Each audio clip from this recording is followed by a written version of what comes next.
तो एक छोटे से गांव में एक लड़का रहता था जिसका नाम राजू था। राजू बहुत होशियार था, लेकिन वह दिन भर खाली बैठा रहता था। पढ़ाई के बाद वह समय बर्बाद करने में लगा रहता था। कभी दोस्तों के साथ गप्पे मारता, कभी मोबाइल पर गेम खेलता, तो कभी बिना किसी वजह के सोता रहता। उसकी माँ अक्सर उसे समझाती, बेटा खाली मत बैठो, कुछ काम करो, सीखो, आगे बढ़ो। लेकिन राजू हर बार उनकी बात को अनसुना कर देता। गांव के ही एक किसान रामू चाचा हर दिन सुबह से शाम तक मेहनत करते थे। उन्होंने एक बार राजू से कहा, बेटा खाली समय इंसान का सबसे बड़ा दुश्मन होता है। अगर तुमने इस समय का सही उपयोग नहीं किया तो ये तुम्हारी सबसे बड़ी हार बन जाएगी। राजू ने यह बात सुनकर हंसते हुए कहा, चाचा अभी तो मैं बच्चा हूं, मेहनत तो बाद में करूंगा, अभी तो आराम करने दो। एक दिन गांव में एक बहुत बड़े व्यापारी आए। उन्होंने गांव के बच्चों को बुलाया और कहा, मैं ऐसे बच्चों को नौकरी दूंगा जो मेहनती और अपने समय का सही उपयोग करना जानते हो, लेकिन इसके लिए तुम्हें एक परीक्षा देनी होगी। यह सुनकर गांव के सभी बच्चे बहुत उत्साहित हो गए। राजू भी इस परीक्षा में भाग लेने का सोच रहा था, लेकिन उसे लगा कि उसने कभी कोई नया कौशल नहीं सीखा, न कभी किसी चीज में मेहनत की। परीक्षा के लिए बच्चों को 10 दिनों में अपनी पसंद की कोई एक चीज सीखनी थी, जैसे चित्रकारी, बागवानी, लकड़ी का काम या गाना। राजू ने पहले 2 दिन खाली बैठे बैठे बर्बाद कर दिए। जब उसने देखा कि उसके दोस्त मेहनत कर रहे हैं तो उसे चिंता हुई। उसने अपने दोस्त मोहन से पूछा, तू क्या कर रहा है? मोहन ने जवाब दिया, मैं चित्रकारी सीख रहा हूं। ये मेरा शौक भी है और मुझे लगता है कि इससे मैं अच्छा कर सकता हूं। राजू को एहसास हुआ कि खाली बैठने की वजह से उसके पास न तो कोई हुनर है और न ही कोई अनुभव। उसने जल्दी जल्दी कुछ सीखने की कोशिश की, लेकिन समय कम था। 10 दिन बाद परीक्षा हुई। व्यापारी ने सभी बच्चों के काम देखे। मोहन ने अपनी सुंदर चित्रकारी दिखाई और उसकी खूब तारीफ हुई। कुछ बच्चों ने लकड़ी से सुंदर खिलौने बनाए तो कुछ ने गीत गाए। लेकिन जब राजू की बारी आई तो वह सिर झुकाकर खड़ा हो गया। उसके पास दिखाने के लिए कुछ भी नहीं था। व्यापारी ने उससे पूछा, बेटा तुमने 10 दिनों में कुछ क्यों नहीं सीखा? राजू ने धीमे स्वर में कहा, मैंने समय बर्बाद कर दिया। व्यापारी ने उसे समझाया, खाली समय सोने जैसा होता है। अगर तुम इसे यूं ही बर्बाद करोगे तो भविष्य में पछताना पड़ेगा। समय किसी का इंतजार नहीं करता। उस दिन के बाद राजू ने ठान लिया कि वह अब कभी खाली नहीं बैठेगा। उसने दिन भर अपने समय को बेहतर तरीके से उपयोग करना शुरू किया। उसने किताबें पढ़नी शुरू की, नए कौशल सीखे और मेहनत करना शुरू किया। धीरे धीरे वह गांव के सबसे मेहनती लड़कों में से एक बन गया। कुछ सालों बाद राजू ने अपने ज्ञान और कौशल के बल पर खुद का व्यवसाय शुरू किया और बहुत सफल हुआ। अब जब भी कोई उससे कहता, तुम्हारी सफलता का राज क्या है, तो वह मुस्कुराकर कहता, कभी खाली मत बैठो, हर पल का सही उपयोग करो, यही सफलता का सबसे बड़ा मंत्र है। यह कहानी हमें सिखाती है कि खाली समय को बर्बाद करना हमारी सबसे बड़ी गलती हो सकती है। जिंदगी में जो समय अभी हमारे पास है वह कभी वापस नहीं आएगा, इसलिए हर पल का सही उपयोग करें। कोई नई चीज सीखें, मेहनत करें और अपने लक्ष्य की ओर बढ़ते रहें। याद रखें, जो लोग खाली समय का सही उपयोग करते हैं वे ही सफलता की सीढ़ियां चढ़ पाते हैं। तो दोस्तों, अब समय बर्बाद मत करो, उठो, अपने सपनों के लिए मेहनत करो और कभी खाली मत बैठो।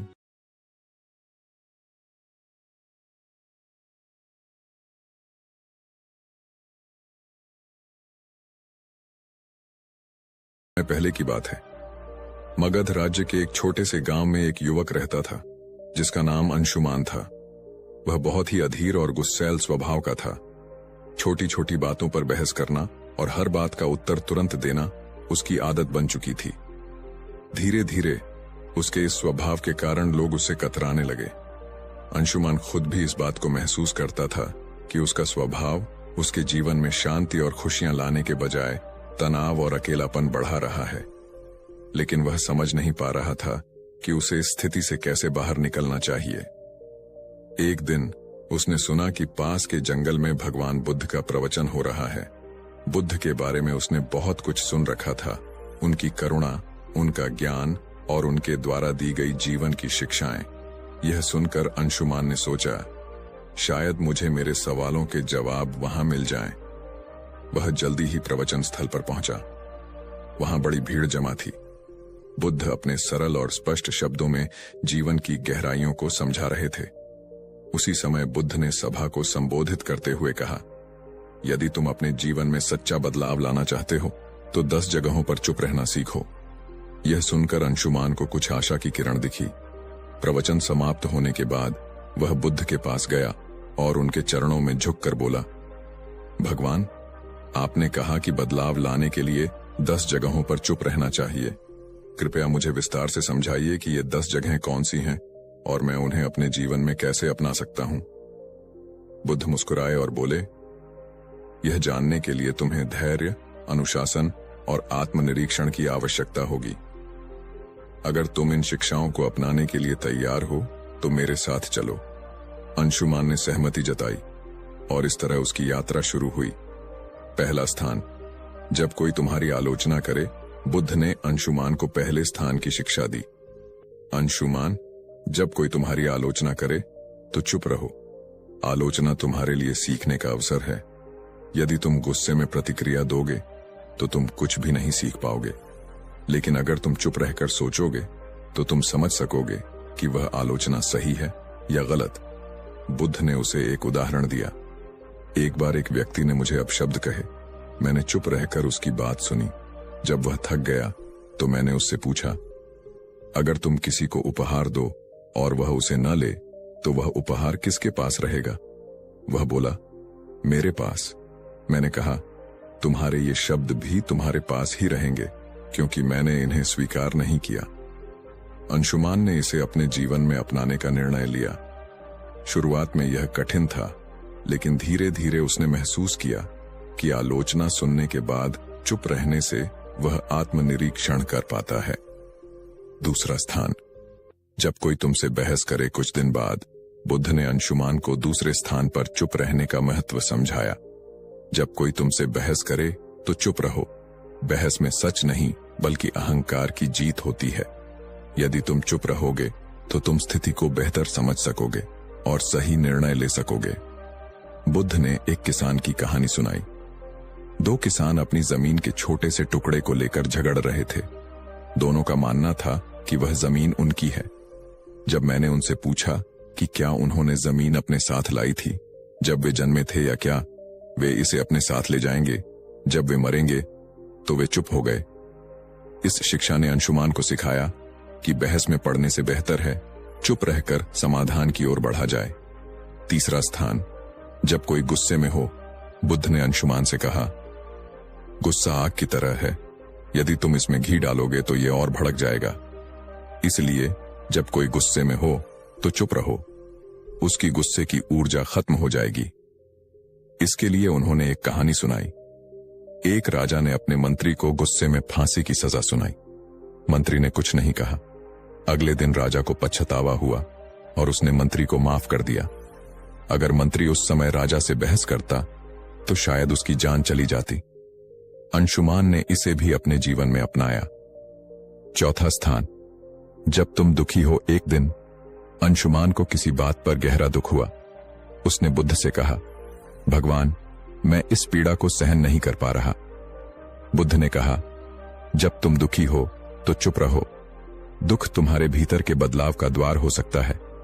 चुप्पी में तुम्हें अपने प्रश्नों के उत्तर मिल सकते हैं। बुद्ध ने उसे यह भी बताया कि दुख तुम्हें मजबूत बनाता है, बशर्ते तुम उसे समझने की कोशिश करो। पांचवां स्थान, जब कोई तुम्हें उकसाए। बुद्ध ने अंशुमान से कहा, जब कोई तुम्हें जानबूझकर उकसाए तो चुप रहना ही सबसे बड़ा उत्तर है। यह तुम्हारी शक्ति और धैर्य को दर्शाता है। उन्होंने एक साधु की कहानी सुनाई। एक बार एक साधु को गांव के लोग परेशान करते थे, लेकिन वह साधु हमेशा शांत रहता था। धीरे धीरे गांव वालों ने उसे तंग करना छोड़ दिया। उनकी चुप्पी ने उन्हें बदल दिया। छठा स्थान, जब तुम्हें दूसरों की मदद न करनी हो। बुद्ध ने समझाया, हर जगह मदद करने की जरूरत नहीं होती। जब कोई तुम्हारी राय न मांगे तो चुप रहना बेहतर है। यह शिक्षा अंशुमान के लिए बहुत उपयोगी साबित हुई। सातवां स्थान, जब तुम्हें अपने ज्ञान पर घमंड हो। बुद्ध ने कहा, ज्ञान विनम्रता का आभूषण है। यदि तुम अपने ज्ञान का प्रदर्शन करोगे तो वह खोखला हो जाएगा। 8वां स्थान, जब कोई सत्य सुनने को तैयार न हो। बुद्ध ने अंशुमान से कहा, सत्य का मूल्य तब तक नहीं होता जब तक उसे स्वीकार करने वाला तैयार न हो। ऐसे में तुम्हारे शब्द व्यर्थ होंगे और तुम केवल अपना समय और ऊर्जा खो दोगे। फिर उन्होंने विस्तार से बताया, जब तुम किसी को सत्य बताने की कोशिश करोगे लेकिन वह अपने भ्रम या अहंकार में डूबा होगा तो तुम्हारे शब्द उसे असहज कर देंगे। ऐसे समय में चुप रहना ही सबसे बड़ा उपाय है। सत्य का बीज तभी फलेगा जब जमीन तैयार हो। बुद्ध ने अंशुमान को एक कहानी सुनाई। एक राजा के दरबार में एक साधु आया और कहा, राजन, तुम्हारे निर्णय गलत हैं। राजा को यह सुनकर गुस्सा आ गया और उसने साधु को दरबार से बाहर फेंकने का आदेश दिया। साधु ने जाते जाते कहा, सत्य कहने का समय अभी नहीं आया। जब तुम्हारा मन इसे समझने के लिए तैयार होगा तब मैं लौटूंगा। वर्षों बाद राजा ने अपनी गलतियों से सीख ली और साधु को फिर से बुलाया।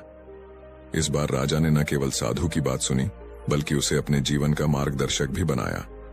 बुद्ध ने अंशुमान को समझाया, सत्य का प्रभाव तभी होता है जब सुनने वाला उसे ग्रहण करने के लिए तैयार हो।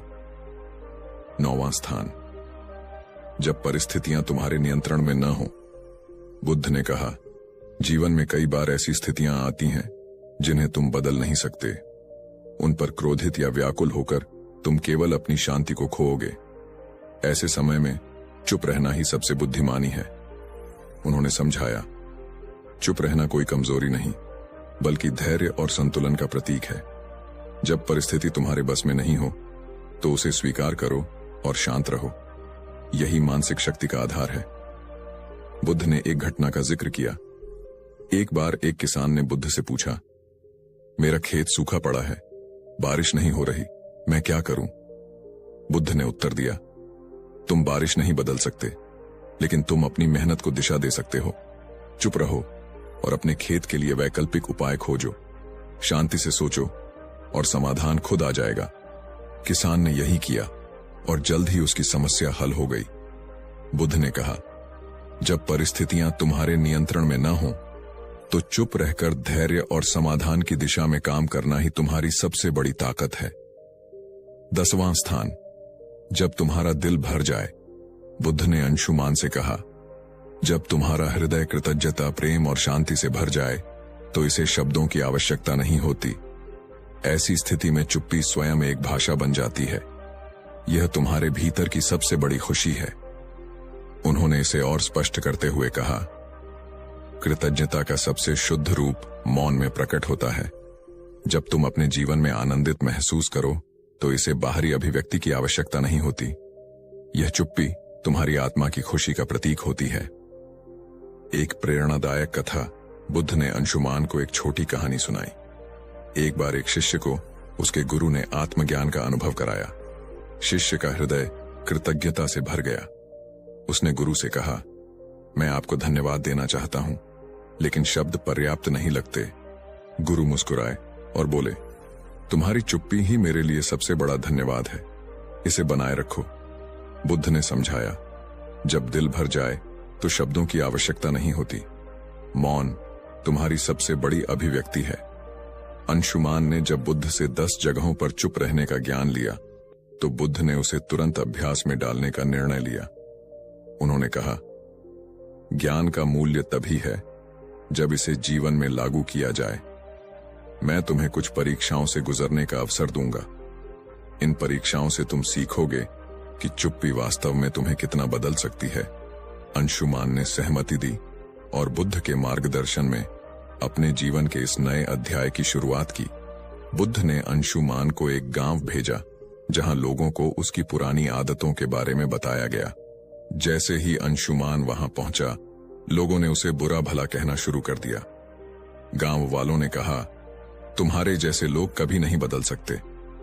तुम हमेशा दूसरों को दोष देते हो। तुम यहां क्यों आए हो? अंशुमान का स्वभाव था कि वह तुरंत जवाब दे और खुद को सही साबित करे, लेकिन इस बार उसने बुद्ध का बताया पहला स्थान याद किया। जब कोई तुम्हारी आलोचना करे तो चुप रहो। वह शांत खड़ा रहा। धीरे धीरे गांव वाले थक गए और उसकी चुप्पी देखकर हैरान हो गए। उन्होंने महसूस किया कि वह बदल चुका है। अंशुमान बुद्ध के पास लौटा और कहा, भगवान, चुप रहना कठिन था, लेकिन इससे मुझे एक नई ऊर्जा मिली। बुद्ध मुस्कुराए और बोले, यही पहला कदम है। अब अगली परीक्षा के लिए तैयार हो जाओ। दूसरी परीक्षा। जब कोई बहस करे, बुद्ध ने अंशुमान को एक व्यापारी के पास भेजा जो हमेशा अपने ग्राहकों से बहस करता रहता था। बुद्ध ने कहा, इस व्यापारी से कोई सवाल पूछो और जब वह बहस करे तो चुप रहो। अंशुमान व्यापारी के पास गया और पूछा, आपके सामान की कीमत इतनी अधिक क्यों है? व्यापारी तुरंत गुस्से में आ गया और बहस करने लगा, तुम्हें क्या पता कि मैं कितना मेहनत करता हूं? क्या तुम मेरे काम की कद्र नहीं करते? अंशुमान ने बुद्ध के दूसरे स्थान को याद किया, जब कोई बहस करे तो चुप रहो। वह शांत खड़ा रहा। उसकी चुप्पी ने व्यापारी को सोचने पर मजबूर कर दिया। उसने महसूस किया कि बहस का कोई अर्थ नहीं है। तीसरी परीक्षा। गुस्से का सामना करना। अब बुद्ध ने अंशुमान को एक ऐसे व्यक्ति के पास भेजा जो अपने गुस्से के लिए कुख्यात था। अंशुमान को उसके पास जाकर मदद मांगने को कहा। उस व्यक्ति ने गुस्से में कहा, तुम्हें मुझसे मदद चाहिए? तुम्हारी हिम्मत कैसे हुई? अंशुमान ने पहले की तरह जवाब देने की बजाय चुप रहने का निर्णय लिया। धीरे धीरे उस व्यक्ति का गुस्सा शांत हो गया। उसने कहा, तुमने मुझे जवाब क्यों नहीं दिया? क्या तुम डरे हुए हो? अंशुमान ने कहा, मैं आपके गुस्से को नहीं बढ़ाना चाहता था।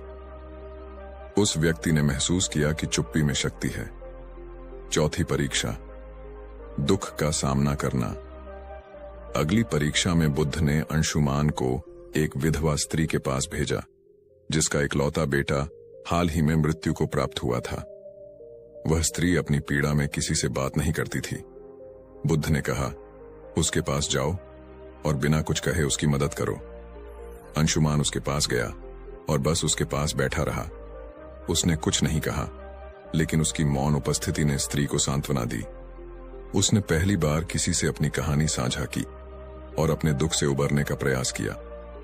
बुद्ध ने कहा, दुख में चुप्पी कई बार शब्दों से अधिक प्रभावी होती है। पांचवी परीक्षा। उकसावे का सामना करना। बुद्ध ने अंशुमान को एक ऐसे समूह के पास भेजा जो उसे उकसाने के लिए तैयार था। उन्होंने अंशुमान को अपमानजनक बातें कहीं, लेकिन अंशुमान शांत रहा। उसकी चुप्पी ने उन्हें हार मानने पर मजबूर कर दिया। परीक्षाओं के बीच अंशुमान ने बुद्ध से पूछा, भगवान, चुप रहना कैसे इतना प्रभावी हो सकता है?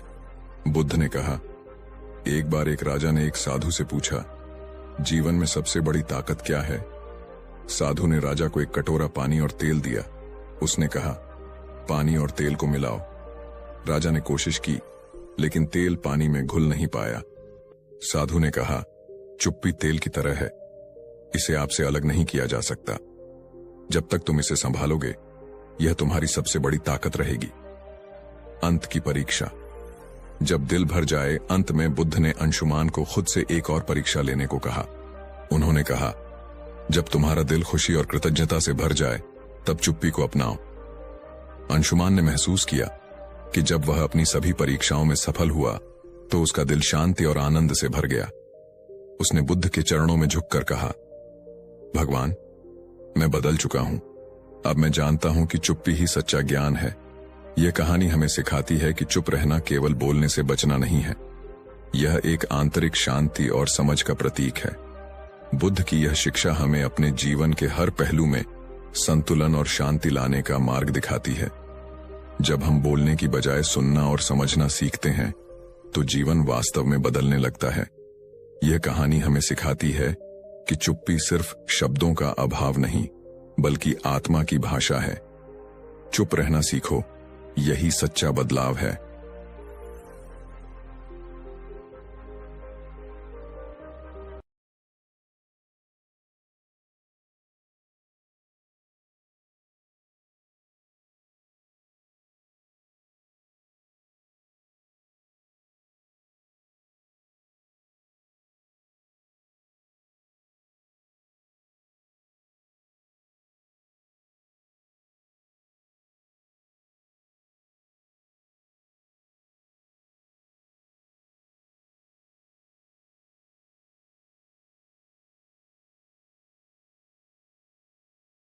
दोस्तों, आज की अद्भुत कहानी सुनने के बाद आप अपनी जिंदगी का समय यूं ही गंवाना छोड़ देंगे। जिंदगी के हर एक सेकंड, हर एक मिनट की कीमत क्या होती है, इस विषय पर आज एक प्रसिद्ध भिक्षु की कहानी मैं आपको सुनाऊंगा। तो चलिए उस अप्रतिम कहानी की शुरुआत करते हैं। बहुत समय पहले की बात है। एक नगरी में एक गुरु और एक शिष्य रहा करते थे। वह गुरु और शिष्य एक दिन एक यात्रा के लिए निकलते हैं। वह यात्रा अत्यधिक लंबी थी और जो रास्ता उन्होंने चुना था वह रास्ता अत्यधिक घने जंगलों से होकर गुजरता था। पास ही में एक नदी बह रही थी जिसे पार करने में उन गुरु और शिष्य को थोड़ा वक्त लग जाता है। उन गुरु ने अपने हाथों में एक थैला पकड़ रखा था और वह थैला बहुत ही भारी प्रतीत हो रहा था, जिसमें कुछ ऐसी चीज रखी थी जो अत्यधिक वजनी थी, अर्थात अत्यधिक भारी थी। और उस थैले को उन गुरुवर ने बहुत ही ध्यानपूर्वक पकड़ रखा था। वह गुरु व उस थैले को अपने आप से एक पल के लिए भी दूर नहीं कर रहे थे। ऐसे ही उन गुरुवर ने उस थैले को अपने हाथों में लेकर काफी दूर तक का सफर तय किया। लेकिन उसके बाद उस वजनी चीज के कारण उन गुरुवर के हाथों में दर्द महसूस होने लगा। इसलिए उन्होंने वह थैला अपने कंधों पर टांग लिया और आगे का सफर तय करने लगी। वह जंगल इतना घना और इतना बड़ा था कि उसका दूसरा छोर कहीं से नजर नहीं आ रहा था। वह गुरु और शिष्य दोनों उस जंगल के रास्ते से होकर गुजरते चले जा रहे थे। वहां पर और कोई भी नहीं था। तभी वह गुरु अपने शिष्य से कहते हैं, भंते, तुम्हें डर तो नहीं लग रहा? वह शिष्य अपने गुरु की यह बात सुनकर अत्यधिक हैरान हो जाता है और वह बड़ी हैरानी से अपने गुरुवर से कहता है गुरुवर, आप ये क्या कह रहे हैं? हम एक सन्यासी हैं, हमें किस बात का डर? आखिर आप ऐसा क्यों पूछ रहे हैं? पहले तो मैंने आपको यह कभी पूछते नहीं देखा। कहीं आप मेरी परीक्षा तो नहीं ले रहे? इस पर गुरुवर अपने उस शिष्य से कहते हैं, नहीं नहीं, मैं तो बस यह जानना चाहता था कि इतने घने जंगल में हम कब से चले जा रहे हैं। हो सकता है तुम्हारे मन में डर पैदा हो रहा हो, इसलिए मैंने बस तुमसे पूछ लिया। इस पर शिष्य कहता है, गुरुवर, आप ही ने तो सिखाया है यह सब कुछ नश्वर है, तो फिर मुझे किस बात का डर होगा? नहीं, मेरे पास कुछ ऐसा है जिसे खोने का मुझे डर हो, तो फिर भला मैं किस बात से डरूंगा? आपने शिष्य की यह बात सुनकर वह गुरुवर कहते हैं, अच्छा ठीक है, चलो आगे बढ़ते हैं। इतना कहकर वह गुरुवर और वह शिष्य आगे की ओर बढ़ने लगे। देखते ही देखते रात हो चुकी थी। रात में उन्होंने एक जगह पर रुकने का इंतजाम किया। चारों तरफ घना अंधेरा था, चारों तरफ एक सन्नाटा छाया हुआ था। तभी वह गुरुवर अपने उस शिष्य से कहते हैं, भंते, आज रात हम यहीं पर रुक जाते हैं और अगली सुबह हम अपनी यात्रा फिर से प्रारंभ करेंगे। वह शिष्य अपने उन गुरुवर की बात मान लेता है। कुछ देर बाद वो गुरु अपने शिष्य से कहते हैं, भंते, कहीं तुम्हें भय तो नहीं लग रहा? ये बात सुनकर वह शिष्य एक बार फिर से अपने गुरुवर से कहता है गुरुवर, मुझे किस बात से डर लगेगा? मैंने कोई गलत कार्य नहीं किया और ना ही मेरे पास खोने के लिए कुछ है। आप मेरी चिंता ना करें, मुझे कोई डर नहीं लग रहा। आप चैन से सो जाएं। आखिर हम कल सुबह आगे की यात्रा भी तो पूरी करनी है। इतना कहकर वह गुरु और शिष्य दोनों सो जाते हैं। अगली सुबह सूरज निकलने से ठीक पहले वह दोनों उठकर अपनी यात्रा फिर से प्रारंभ करते हैं और अपने मार्ग में आगे की ओर बढ़ने लगते हैं। जैसे जैसे सुबह हो रही थी वैसे वैसे सूर्य की किरणें भी तेज और तीव्र होती जा रही थी। लेकिन वह गुरु और शिष्य आगे की ओर बढ़ते चले जा रहे थे। देखते ही देखते दोपहर का वक्त हो चुका था और अब उन महात्मा को जोरों की प्यास लग चुकी थी। दोनों ने जैसे तैसे उस घने जंगल को पार किया और उसके बाद जो गांव पड़ता था उसमें जाकर कुछ देर के लिए विश्राम किया। तभी वह गुरु अपने शिष्य से कहते हैं, भंते, मुझे जोरों की प्यास लगी है, मेरे लिए पानी लेकर आओ। इस पर शिष्य दौड़ा दौड़ा गांव के कुएं के पास जाता है। वहां से पानी निकालकर वह अपने गुरुवर को देता है। पानी पीते वक्त वह गुरुवर अपने उस थैले को अपने उस शिष्य को थमा देते हैं। वह थैला अत्यधिक भारी था। शिष्य ने जब उसे अपने हाथों में लिया तो वह यह समझ चुका था कि यह गुरुवर पहले से ही अपने थैले में कुछ ऐसा लिए घूम रहे हैं जिनके कारण इनके मन में कुछ डर उत्पन्न हो रहा है। वह यह सोचने लगा कि उसके गुरुवर उससे कुछ न कुछ छुपा रहे हैं। जरूर कोई बात है। जब उसने उन गुरुवर के थैले में हाथ डाला तो उस थैले में उसे एक सोने की ईंट मिली। उसने सोने की ईंट को निकालकर बाहर फेंक दिया और उसमें पत्थर की एक ईंट भर दी। उन गुरुवर ने पानी पीने के बाद तुरंत ही उस थैले को फिर से अपने हाथों में ले लिया और अपने शिष्य से कहते हैं, जाओ तुम भी पानी पी लो, अब हमें आगे का सफर तय करना है। शिष्य भी पानी पीकर आता है और उसके बाद वे दोनों सफर में आगे की ओर बढ़ चलते हैं। तभी उन्हें एक व्यक्ति मिलता है और वह उन गुरु से कहता है गुरुवर, इस गांव में रहना ठीक नहीं है। इस गांव में अत्यधिक चोर रहते हैं और यहाँ पर बहुत चोरियां होती हैं। यहाँ पर अक्सर लोगों का सामान चोरी हो जाता है। ये सुनकर वह गुरुवर अत्यधिक घबरा जाते हैं और अपने शिष्य से कहते हैं, भंते हैं, हमें यहाँ से जल्दी जल्दी निकलना चाहिए। हमें अपने मार्ग में तेजी से आगे बढ़ना चाहिए। इस पर शिष्य अपने गुरुवर से कहता है गुरुवर, आप निश्चिंत तो हो जाइए। अब हमें किसी भी प्रकार का कोई खतरा नहीं है और ना ही अब आपको डरने की कोई आवश्यकता है। अपने शिष्य के मुख से यह बात सुनकर वह गुरुवर अपने शिष्य से कहते हैं, भंते, तुम इतने विश्वास के साथ ये कैसे कह सकते हो कि अब हमें डरने की कोई आवश्यकता नहीं। इस पर शिष्य अपने गुरु से कहता है गुरुवर, जिस सोने की ईंट के कारण आप घबरा रहे थे, जिसे आपने शुरू से लेकर अब तक ढोया था, जिसका वजन आप लेकर इधर उधर घूम रहे थे, उसे मैंने कब का फेंक दिया है, इसलिए वह खतरा अब टल चुका है। अब वह खतरा हमारा पीछा नहीं कर सकता, इसलिए आप निश्चिंत हो जाइए और अब आपको डरने की भी कोई आवश्यकता नहीं। अपने शिष्य की यह बात सुनकर वह गुरु अपने थैले में हाथ डालकर देखते हैं तो उन्हें एक साधारण सा पत्थर मिलता है। तब वह अपने शिष्य से कहते हैं, भंते, इसमें जो सोने की ईंट थी वह कहां गई?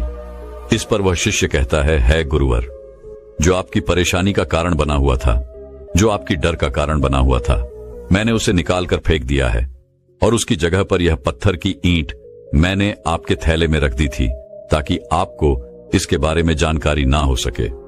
इस पर वह गुरु कहते हैं, अर्थात इतनी देर से मैं केवल एक पत्थर का बोझ धो रहा था, एक पत्थर को लिए घूम रहा था और अकारण ही परेशान हो रहा था, डर रहा था, घबरा रहा था। इस पर शिष्य कहता है गुरुवर, आप तो व्यर्थ ही चिंतित हो रहे थे। वह सोने की ईंट भी हमारे किस काम की? वह तो हमारे लिए नश्वर है, व्यर्थ है। हमारे लिए तो सब एक समान है। इस पर वह गुरु अपने उस शिष्य से कहते हैं, भंते, तुम सही कहते हो, मैं तुम्हारी बात समझ चुका हूं। तुमने एक शिष्य होकर मुझे इतनी अच्छी सीख दी है।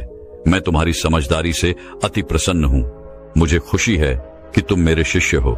इस पर वह शिष्य कहता है गुरुवर, आप ही ने सिखाया था, भय जैसी कोई चीज नहीं होती। यह तो हमारी मान्यता है जिसे हम कई वर्षों से यूं ही मानते चले आ रहे हैं, लेकिन यदि हम ध्यान से वास्तविकता को देखेंगे तो सत्य का झात होगा कि ऐसा कुछ नहीं होता। यदि व्यक्ति के भीतर भय बसा हुआ है तो कोई भी चीज उसे डरा सकती है, और यदि व्यक्ति भीतर से कमजोर नहीं है, ताकतवर है, तो उसे कोई नहीं हरा सकता। जरूरत है तो खुद को यह बताने की कि हम जो कुछ भी सोच रहे हैं, हमारे भीतर जो कुछ भी चल रहा है, ये सब एक कल्पना है और कुछ नहीं, जिसे हम बेवजह ही कई वर्षों से ढो रहे हैं, इसका वजन संभाल रहे हैं।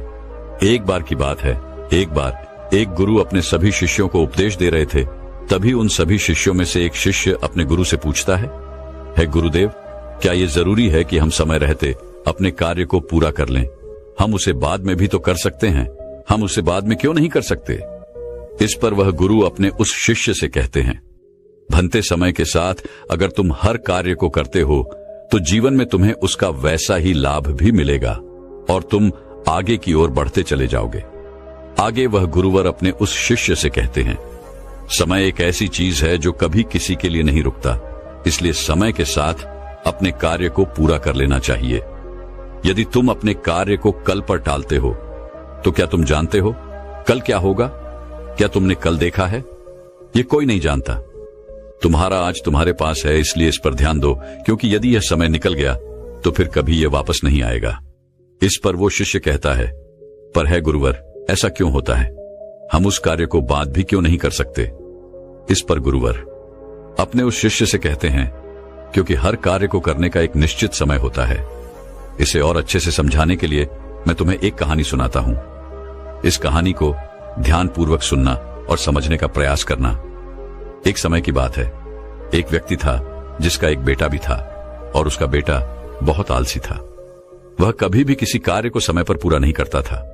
एक काम करता और उसके बाद वह भाग जाता और घर पर भी वह वापस नहीं आता। इसी तरह उसका कार्य अधूरा रह जाता। जब वह अगले दिन उस कार्य को पूरा करने जाता तो उसका काम और भी ज्यादा बढ़ जाता। वह किसी भी कार्य को मेहनत और लगन के साथ पूरा नहीं कर पाता था, और यह बात उसके पिता को बहुत अच्छे से पता थी कि उसका बेटा किसी भी कार्य को पूर्ण रूप से नहीं करता, ना ही किसी काम को सही ढंग से करता है। इस कारण वह व्यक्ति अत्यधिक चिंतित रहता। उसे यह समझ नहीं आ रहा था कि अपने बेटे को कैसे समझाए कि हर कार्य को उचित समय पर पूरा कर लेना चाहिए। देखते ही देखते समय बीत गया और वह व्यक्ति बूढ़ा हो चुका था। उसकी आय हो चुकी थी और अब उसे यह चिंता सताने लगी थी कि उसके बेटे को कौन संभालेगा, उसे कौन समझाए कि कैसे कोई कार्य सही समय पर और सही ढंग से करना चाहिए। एक दिन उसने यह तय किया कि वह अपने बेटे से इस विषय पर बात करेगा। उसी दिन शाम को खाने के वक्त वह व्यक्ति अपने बेटे को अपने पास बुलाता है और उसे समझाते हुए कहता है, बेटा,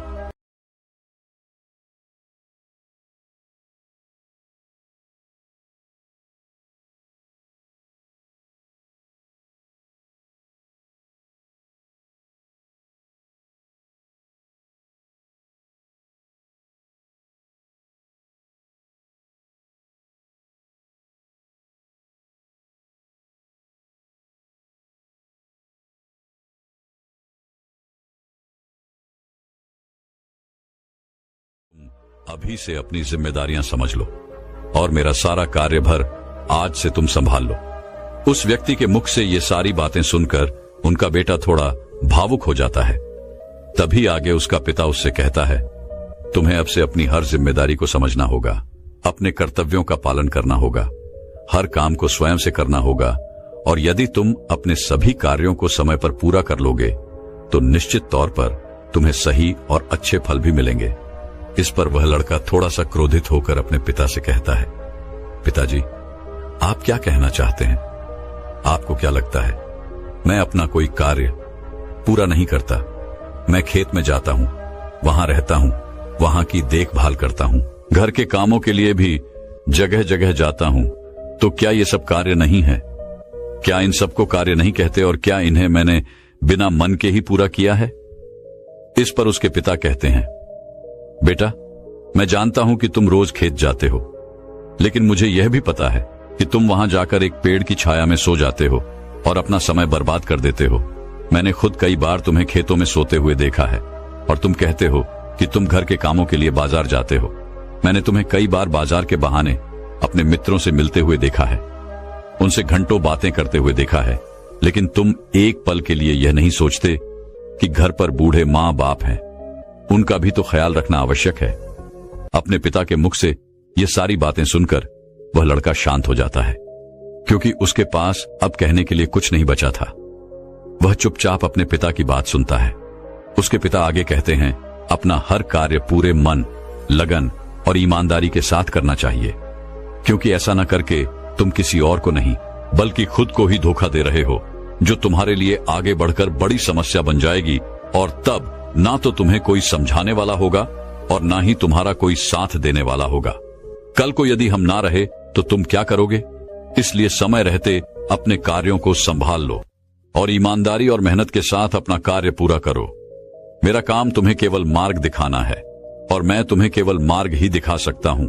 उस पर तुम्हें खुद ही चलना होगा, उसका अनुभव तुम्हें खुद ही प्राप्त करना होगा, और यह सब तुम पर निर्भर करता है। यदि तुम मन, लगन और ईमानदारी के साथ अपना कार्य करोगे तो तुम्हारा मन हमेशा प्रसन्न रहेगा, तुम हमेशा खुश रहोगे, क्योंकि तुमने अपने कार्य में अपना 100% दिया है। इसलिए तुम समय के साथ आगे भी बढ़ते चले जाओगे, और यदि तुम समय बर्बाद करोगे तो समय भी तुम्हें एक दिन अवश्य बर्बाद कर देगा, क्योंकि समय किसी का इंतजार नहीं करता। इसलिए अपनी गलतियों को समझो, उन्हें सुधारो, अभी भी समय है। इतना कहकर उस लड़के के पिता वहां से चले गए और वह लड़का भी अपने कमरे में सोने चला गया। लेकिन अब भी वह लड़का अपने पिता की बातों पर ध्यान नहीं देता। ऐसे ही कुछ दिन और बीत गए। कुछ दिनों के बाद उसके माता पिता की तबीयत अचानक खराब हो गई और उनकी अचानक मृत्यु हो गई। माता पिता के जाने के बाद वह पूरी तरह से अकेला हो चुका था। अब उसके साथ कोई नहीं था। उसका किसी चीज में मन नहीं लगता। वो रात रात तक जागता रहता, सोचता रहता कि उसने क्यों अपने पिता की बातें नहीं मानी। यदि उसने अपने पिता की बात मान ली होती तो आज वह हर कार्य को पूरे मन लगन और ईमानदारी के साथ कर पाता। लेकिन जब भी वह कोई कार्य करने जाता तो उसे कुछ आता ही नहीं था, क्योंकि उसने तो कभी ठीक ढंग से काम किया ही नहीं था। इस कारण उसे कुछ भी झांत नहीं था, उसने कुछ सीखा ही नहीं था। देखते ही देखते ऐसे ही समय बीत रहा था और वह जिन मित्रों के साथ घूमा करता, बातें किया करता, वह भी अब धीरे धीरे कामों पर जाने लगे थे और किसी के पास एक दूसरे के लिए इतना समय भी नहीं था कि वो एक दूसरे के साथ बैठकर बातें कर सके। समय बिता, वो जब एक साथ मिलकर बातें करते तो वे सभी केवल अपने कामों की ही बात किया करते थे। लेकिन वहां पर यह लड़का बिल्कुल चुपचाप रहता, क्योंकि इसने अपने जीवन में कुछ नहीं किया था, जिस कारण ये वहां से क्रोधित होकर वापस चला जाता है और अब उसे पछतावा होता है कि उसने अपने जीवन में कुछ नहीं किया, जबकि उसके सारे मित्र धीरे धीरे आगे बढ़ रहे हैं। वह अपने जीवन में कुछ अलग कर रहे हैं और वह अब भी वहीं का वहीं है। उसने तय किया कि अब से वह खेतों में खूब मेहनत करेगा, जैसा उसके पिता ने कहा था। पूरी लगन और मेहनत के साथ वह अपने कार्य को पूरा करेगा। अगले दिन से उसने खेतों में जाना शुरू किया और अपने कार्य को करने का प्रयास किया। लेकिन उसने तो पहले कभी किसी कार्य को किया ही नहीं था, जिस कारण उसे यह समझ नहीं आ रहा था कि वह क्या करे, कैसे करे, जिस कारण निराश होकर वो वापस घर लौट जाता है और रात के बाद वो अपने मित्रों के बारे में सोचता है कि सब कुछ काम कर रहे हैं, कुछ अलग कर रहे हैं, वे सब आगे बढ़ रहे हैं और मैं अकेला हूं। मेरा साथ देने वाला कोई नहीं है। मैंने अपने जीवन में कुछ नहीं कर पाया। यदि मैंने अपने पिता की बात मान ली होती तो आज मैं भी अपने जीवन में कुछ कर रहा होता। यह सोचकर वह अपने पिता को याद करने लगा और फूट फूट कर रोने लगा। उसने अपने पिता की एक भी बातों पर अमल नहीं किया था और यही वजह थी कि आज वह बहुत चिंतित था, बहुत परेशान था और उसका साथ देने वाला भी कोई नहीं था। वह रात रात भर यूं ही सोचा करता, परेशान रहता, चिंतित रहता और जब सुबह होती तो वह खेतों में जाकर मेहनत करने का प्रयास करता, लेकिन उसे कुछ समझ ही नहीं आ रहा था। एक दिन वह अपने घर पर बैठकर इसी चिंता में डूबा हुआ था। तभी उसे ख्याल आया कि इतना सोचने और परेशान होने से कुछ नहीं होगा। अभी इतनी देर नहीं हुई है, मैं जरूर कुछ कर सकता हूं। मुझे अपने पिता की बातों का पालन करना होगा। मैं जो गलती कर चुका हूं उसे मुझे सुधारना होगा, आगे बढ़ना होगा। उस दिन वह यह तय करता है कि यदि मैंने अब तक कुछ नहीं किया, लेकिन अब मैं अवश्य कर सकता हूं। मैंने अब तक किसी की नहीं सुनी, लेकिन अब मैं दूसरों की बात जरूर सुनूंगा और खूब मन लगाकर मेहनत करूंगा। उसने अगले दिन सुबह से ही अपने खेत पर जाना शुरू किया और अपने आस पड़ोस के लोगों से खेती के बारे में जानकारी इकट्ठा की और जैसा जैसा उसे बताया गया था उसने ठीक वैसा ही किया। उसने खूब मेहनत की। उसने अपने कामों पर ध्यान देना शुरू कर दिया। जो काम उसे नहीं आता था वह उससे किसी से पूछ लेता था और फिर उस पर कार्य करता था। धीरे धीरे उसने मेहनत की महत्वता को समझ लिया था, समय की महत्वता को समझ लिया था। वह धीरे धीरे मेहनत और लगन के साथ अपने कार्य को पूरा करने लगा और ईमानदारी के साथ वह आगे भी बढ़ने लगा। इतना कहकर उन गुरुवर ने इस कहानी को यहीं पर समाप्त कर दिया और आगे अपने उस शिष्य से कहते हैं, भंते, यदि उस लड़के ने सही समय रहते ही अपने पिता की बात माननी होती तो वह पहले ही अपने जीवन में आगे बढ़ चुका होता। उसके लिए तरह तरह के दरवाजे खुल चुके होते। लेकिन जब वह पूरी तरह से टूट गया, हार गया, अपने पिता की बात याद आने पर जब उसे पछतावा हुआ, तब उसे यह एहसास हुआ कि उसने गलती की है और उसे सुधारना चाहिए। यदि उसने समय रहते ही जिम्मेदारियों को समझ लिया होता और ईमानदारी से अपना कार्य किया होता तो उसके लिए भी सब कुछ आसान होता और वह भी अपने जीवन में बहुत आगे बढ़ चुका होता। उन गुरुवर के मुख से यह कहानी सुनकर उस शिष्य को सारी बातें अच्छी तरह समझ में आ चुकी थी। वह शिष्य कहता है गुरुवर, आप सही कहते हैं। जीवन में हर चीज का एक सही समय होता है। हमें समय के अनुसार सब कार्य पूर्ण कर लेने चाहिए, अन्यथा अंत में केवल दुख और पछतावा ही बचता है। आगे वह गुरुवर अपने उस शिष्य से कहते हैं, हमेशा ध्यान रखना, व्यक्ति को सदैव अपने काम के प्रति जिम्मेदारी से अपने कार्य को पूरा करना चाहिए। अपने कार्य के प्रति ईमानदार होना चाहिए, तभी वह जीवन में आगे बढ़ सकता है। अन्यथा इतना कहकर वह गुरु शांत हो गए और वह शिष्य भी अपने और गुरु को प्रणाम करके वापस बैठ गया। तो दर्शकों, चलिए अब जिंदगी से दुखों को पूरी तरह से खत्म कैसे किया जा सकता है, इस विषय पर अगली कहानी की शुरुआत करते हैं।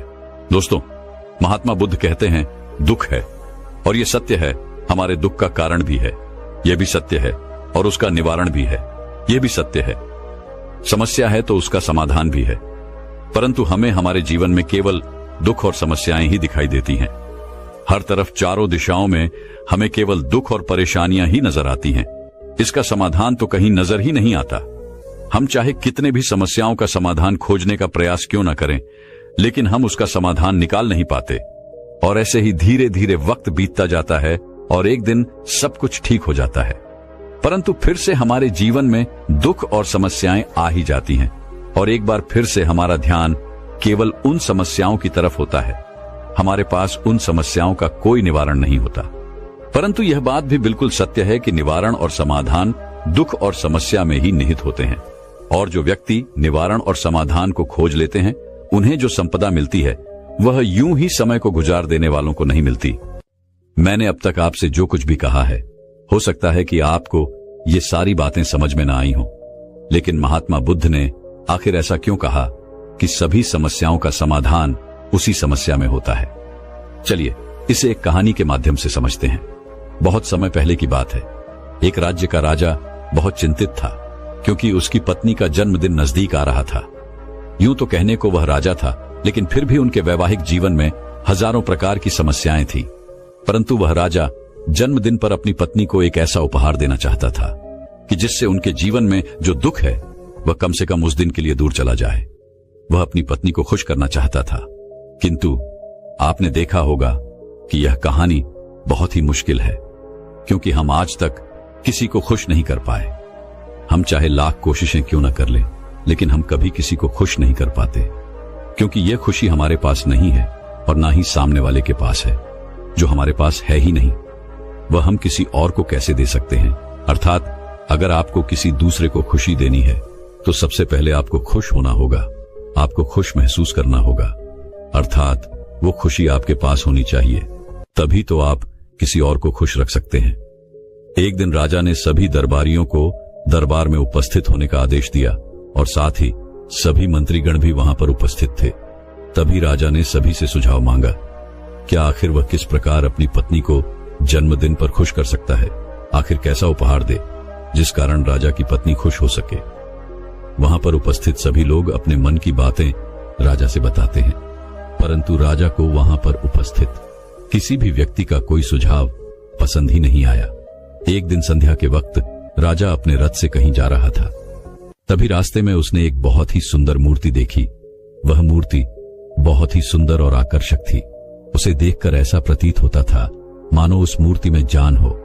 उस मूर्ति को देखकर राजा बहुत प्रसन्न हुआ और वह तुरंत ही मूर्तिकार के पास पहुंचा, और राजा उस मूर्तिकार से कहता है, तुम तो बहुत बड़े कलाकार हो, तुम्हारी मूर्तियों में जान नजर आती है। ऐसा प्रतीत होता है कि तुम्हारी मूर्तियां जीवित हैं। हम तुम्हारी इन मूर्तियों को देखकर बहुत प्रसन्न हैं। हम चाहते हैं कि तुम्हारी सारी मूर्तियां हमारे दरबार में शामिल हों। यह सुनकर वह मूर्तिकार बहुत प्रसन्न हुआ, जैसे उसे कोई खजाना मिल गया हो। लेकिन तभी राजा ने उस मूर्तिकार से एक और बात कही, देखो, मैं चाहता हूं कि तुम मेरे दरबार में शामिल हो जाओ, किंतु उससे पहले तुम्हें हमारे लिए हमारी रानी की एक ऐसी मूर्ति बनानी होगी जिसे देखकर वह खुश हो जाए और अपने सारे दुख दर्द भूल जाए, और यदि तुम ऐसा ना कर सके तो मैं तुम्हारा सर धड़ से अलग कर दूंगा। राजा के मुख से यह सुनकर वह मूर्तिकार घबरा गया, उसके पसीने छूट गए। वह राजा को मना भी कैसे करे, इसलिए उसने न चाहते हुए भी राजा को स्वीकृति दी थी। राजा उस मूर्तिकार की बात सुनकर बहुत प्रसन्न हुआ और वापस लौट गया। लेकिन उधर दूसरी तरफ जो मूर्तिकार अब तक बहुत प्रसन्न था, जो अपने मन से मूर्तियां बनाया करता था, जो हमेशा खुश रहता था, अब वह दुखी हो गया था। वह गहरे दुख में चला गया था।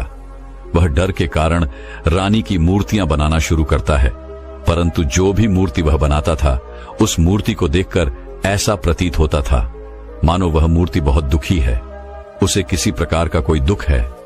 एक के बाद एक उसने कई सारी मूर्तियां बना डाली, परंतु कोई भी मूर्ति ऐसी नहीं थी जिसे देखकर कोई भी खुश हो सके, जिसे देखकर यह प्रतीत हो कि मानो उस मूर्ति में जान है और वह मूर्ति देखकर कोई भी अपना दुख भूल जाए। और ये इस कारण हो रहा था क्योंकि वो मूर्तिकार भीतर से बहुत दुखी था, जो उसकी मूर्तियों के रूप में स्पष्ट नजर आ रहा था। राजा ने उस मूर्तिकार को 1 सप्ताह का समय दिया था, किंतु 4 दिन तो उसने यूं ही बर्बाद कर दिए। अब उसके पास केवल 3 दिन का ही समय बचा था, जिसके बारे में सोच सोचकर उस मूर्तिकार का गला सूखा जा रहा था। डर के कारण अब उसके हाथ पैर भी काम करना बंद कर चुके थे। उसके हाथ से हथौड़ी और छीनी तक नहीं चल रही थी और उसे अपना भविष्य नजर आ रहा था। उसे नजर आ रहा था कि वह राजा उसे मृत दंड दे रहा है।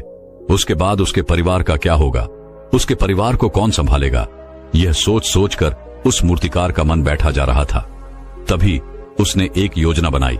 वह अपने परिवार को साथ लेकर रात ही में गांव छोड़कर चला जाएगा। यह सोचकर वह तुरंत घर लौटा।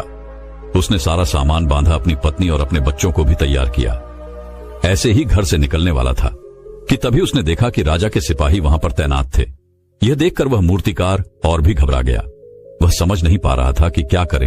यदि वो यहां से भागने की कोशिश करता है और पकड़ा जाता है तो राजा उसके साथ साथ उसके परिवार को भी मृत्यु दंड दे देंगे। वह कुछ समझ नहीं पा रहा था। तभी वह जमीन पर बैठ गया और रोने लगा और अपनी पत्नी से कहता है, अब से तुम्हें ही बच्चों का ख्याल रखना होगा। मेरा और तुम्हारा साथ यहीं तक था, क्योंकि राजा ने जिस प्रकार की मूर्ति का मुझे आदेश दिया है, मैं उस प्रकार की मूर्ति नहीं बना पा रहा, जिस कारण राजा मुझे मृत दंड दे देंगे। वह मेरा सर धड़ से अलग कर देंगे और उसके बाद तो तुम्हें मेरे बच्चों का ख्याल रखना होगा। इतना कहकर वह जोर जोर से फूट फूट कर रोने लगा। देखते ही देखते रात बीत गई और अगले दिन सुबह सुबह उस मूर्तिकार के दरवाजे पर एक गुरु दीक्षा मांगने आए। मूर्तिकार ने उन्हें भिक्षा लाकर दी। फिर तो मूर्तिकार बहुत परेशान लग रहा था, जिसे देखकर वह गुरु व उस मूर्तिकार से कहते हैं, बेटा, हमारे जीवन में दुख और सुख तो आते ही रहते हैं।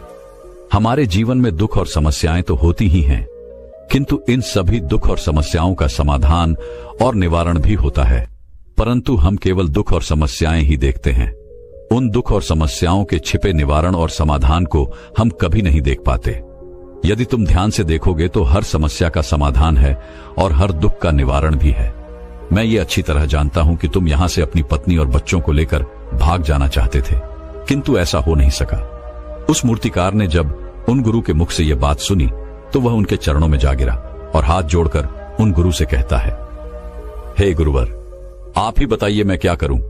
राजा ने मुझे मूर्ति बनाने का आदेश दिया है, किंतु मैं चाहकर भी वह मूर्ति नहीं बना पा रहा, और यदि वह मैंने मूर्ति नहीं बनाई तो राजा मुझे मृत दंड दे देंगे और उसके बाद मेरे परिवार का क्या होगा, उनका ख्याल कौन रखेगा।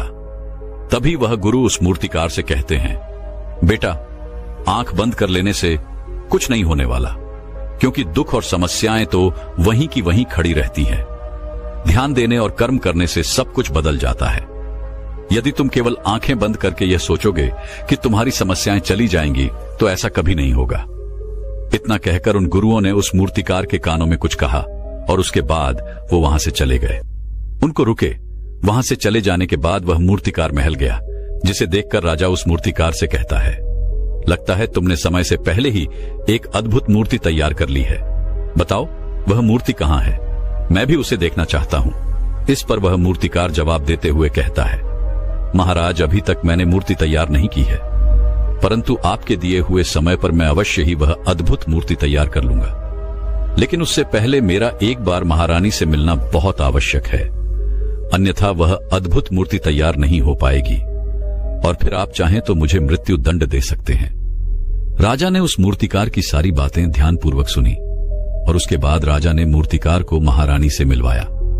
मूर्तिकार महारानी से मिलने के बाद महारानी से प्रश्न करते हुए कहता है, महारानी जी, किसी भी औरत के जीवन का सबसे बड़ा दुख क्या हो सकता है। इस पर महारानी जवाब देते हुए उस मूर्तिकार से कहती हैं, किसी औरत का मानव बन पाना उसका सबसे बड़ा दुख है।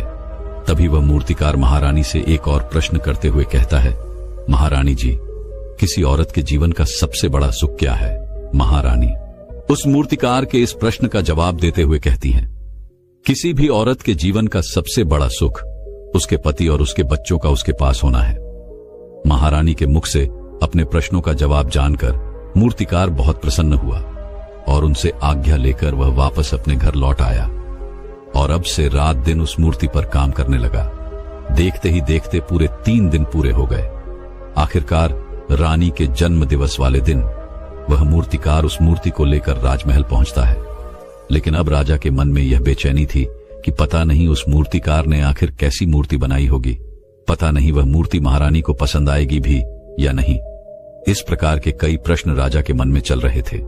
राजा के मन की बेचैनी लगातार बढ़ती ही, लेकिन उधर दूसरी तरफ राजा को उस मूर्तिकार पर पूर्ण विश्वास भी था, क्योंकि राजा ने पहले ही उस मूर्तिकार के हाथों की कला देखी हुई थी।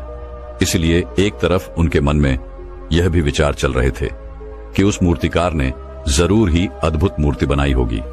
वह मूर्ति सफेद कपड़ों से ढकी हुई थी। तभी राजा ने उस मूर्ति की ओर इशारा करते हुए रानी से कहा, यह आपका जन्म दिवस का तोहफा है, इसे कबूल करें। उसके बाद रानी ने अपने हाथों से उस मूर्ति से वह कपड़ा हटाया और इस मूर्ति को देखते ही रानी की आंखों से आंसू बहने लगे और यह देखकर राजा को ऐसा प्रतीत हुआ कि मानो महारानी को यह मूर्ति पसंद नहीं है। इसलिए राजा ने तुरंत ही क्रोधित होकर अपने सिपाहियों को आदेश दिया और उस मूर्तिकार को बंदी बनवा लिया। लेकिन तभी महारानी राजा से कहती हैं, रुकिए, इस मूर्तिकार ने तो मेरा दुख और सुख एक ही मूर्ति में निकाल दिया है। इस मूर्ति में मेरे पति मेरे साथ है और मेरे हाथ में मेरा बच्चा है। इससे सुंदर मूर्ति मैंने आज तक नहीं देखी। ये बहुत ही लाजवाब है, अद्भुत है। इससे सुंदर तोहफा मेरे लिए और कोई नहीं हो सकता। काश ऐसा मेरे जीवन में वास्तव में हो जाए कि मेरे पति भी मेरे साथ हो और मेरे हाथों में मेरा बच्चा हो।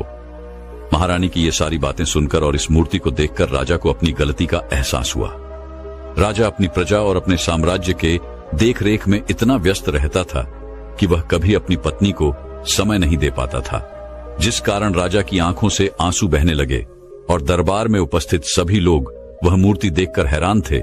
आज तक किसी ने भी ऐसी सुंदरता और जीवित मूर्ति नहीं देखी थी जिसमें सुख और दुख एक साथ नजर आ रहे हों। उसके बाद उस राजा ने उस मूर्तिकार को रिहा करवाया और उसे ढेरों इनाम दिए और अपने राज दरबार में जगह भी थी। किंतु उस मूर्तिकार ने इनाम स्वीकार कर लिया, परंतु राज दरबार में उसने जगह नहीं ली और हाथ जोड़कर राजा से कहता है, हे महाराज, मेरी आपसे एक विनती है। आपने मुझे चेतावनी दी थी, यदि मैं ये मूर्ति नहीं बना सका तो आप मुझे मृत्युदंड दे देंगे। किंतु मैं आपसे बस इतना ही कहना चाहता हूं कि हम में से चाहे कोई भी प्राणी क्यों ना हो, सभी के प्राण उतने ही कीमती हैं जितना कि आपका या महारानी के है। इसलिए किसी को भी बिना दोष के दंड नहीं देना चाहिए। मेरी पत्नी ने मुझसे कहा था कि राजा की दोस्ती और दुश्मनी दोनों ही अच्छी नहीं है, इसलिए मुझे आपके राज्य दरबार में कोई स्थान नहीं चाहिए। मैं अपनी छोटी सी दुनिया में बहुत खुश हूं। मैं अपने छोटे से परिवार के साथ बहुत खुश हूं। मैं आज तक जो करता आया हूं, मुझे वह पसंद है और मैं अपने पूरे जीवन काल वही करना चाहता हूं। मैं जैसा हूं, जिस हाल में हूं, मुझे बहुत प्रसन्नता है कि मैं आज इतना खुशहाल इंसान हूं। अब मुझे आज्ञा दीजिए। इतना कहकर वह मूर्तिकार वहां से चला गया। दोस्तों, इसी प्रकार हमारे जीवन में भी बहुत बड़े बड़े संकट और दुख आते जाते हैं, किंतु वास्तव में तो ये दुख और संकट हमें कुछ सिखाने के लिए आते हैं। किंतु हम तो केवल उन दुख और समस्याओं को ही देखते रह जाते हैं। हम उनका निवारण खोजने का तनिक भी प्रयास नहीं करते और जब हम दुख के समय क्रोध करते हैं तो हम वास्तविकता में अपना ही नुकसान कर लेते हैं। जो व्यक्ति समझदार होते हैं वह अपनी दुख और परेशानियों से ये सबक सीख ही लेते हैं कि उन्हें विषम परिस्थितियों में शांत रहकर उन दुखों का निवारण करना चाहिए, उन समस्याओं का समाधान करना चाहिए। किंतु हम में से अधिकांश लोग यह नहीं सीख पाते और वह लोग दुख और परेशानियों के समय पर क्रोधित हो ही जाते हैं। वह इस बात को अच्छी तरह जानते हैं, क्या हमें दुख और समस्या के समय पर शांत रहना चाहिए और उसका समाधान खोजने का प्रयास करना चाहिए, किंतु हम बार बार वही गलती दोहराते रहते हैं। जब भी हमारे सामने कोई विषम परिस्थिति उत्पन्न होती है तो हम बार बार क्रोधित हो जाते हैं और क्रोध में आकर हम अपना ही नुकसान कर लेते हैं, क्योंकि क्रोध में हम कभी भी कोई चीज सीख नहीं सकते। क्रोध में हमारा मस्तिष्क काम करना बंद कर देता है और उसे केवल वह परिस्थिति नजर आती है, वह समय नजर आता है जो उसके खिलाफ है और जो जीवन के दुखों से, इन समस्याओं से कुछ सीख नहीं पाता। ऐसा व्यक्ति पूर्ण रूप से एक दलदल में फंसे हुए इंसान की तरह है जो परिस्थितियों के दलदल में कुछ इस प्रकार फंस चुका है कि वह वहां से निकल नहीं सकता, फिर वह चाहे कितना भी हाथ पैर क्यों ना मार ले, और वह जितना हाथ पैर मारेगा वह उतना ही उस दलदल में फंसता चला जाएगा। जबकि आपको हाथ पैर ना मार के बल्कि शांत रहकर अपने मस्तिष्क का प्रयोग करना चाहिए और यह सोचना चाहिए कि इस दुख, इस समस्या और इस विषम परिस्थिति का समाधान क्या हो सकता है। किंतु आप तो अपने आप को पहले से ही दलदल में डाल चुके हैं और ऐसी स्थिति में आप बाहर निकलने के बारे में ना सोचकर लगातार और हाथ पैर मारकर आप अपने आप को उस दलदल में और भी नीचे डुबाते जा रहे हैं। तो ऐसी परिस्थिति में आप भला उस समस्या, उस परिस्थिति का सामना कैसे करेंगे, वहां से बाहर कैसे निकलेंगे। और वहीं पर जो व्यक्ति थोड़ा भी जागृत है, जो दुख और समस्याओं का निवारण और समाधान खोजने में वास्तव में अपना समय लगाते हैं, वो ये जानते हैं कि निवारण और समाधान एक हीरे की तरह है। वह हीरे की खान की तरह है। जिस प्रकार एक हीरे को ढूंढा जाता है, फिर उसे तराशा जाता है, जिसके बाद उस हीरे की कीमत बहुमूल्य हो जाती है, ठीक वैसे ही दुख और समस्या में समाधान और निवारण खोजने की आवश्यकता होती है और वह हमें खोजना भी चाहिए। और जब ये आपको मिल जाते हैं, तब आपको एक ऐसी संपदा मिलती है, एक ऐसी समझ, एक ऐसा विश्वास, एक ऐसी शक्ति मिलती है कि उसके बाद आपके सामने जब भी कोई समस्या या कोई परेशानी आती है तो आप अकेले नहीं होते, बल्कि आप ये समझ जाते हैं कि वो विषम परिस्थिति आपको कुछ सिखाने आई है और आप उसका डटकर सामना करते हैं। उससे वो सारी चीजें सीखते हैं जो वो आपको सिखाना चाहती है और उसके बाद आप और भी मजबूत होते चले जाते हैं। आपका विश्वास और भी बढ़ता चला जाता है, आप और भी शक्तिवान और बलवान होते चले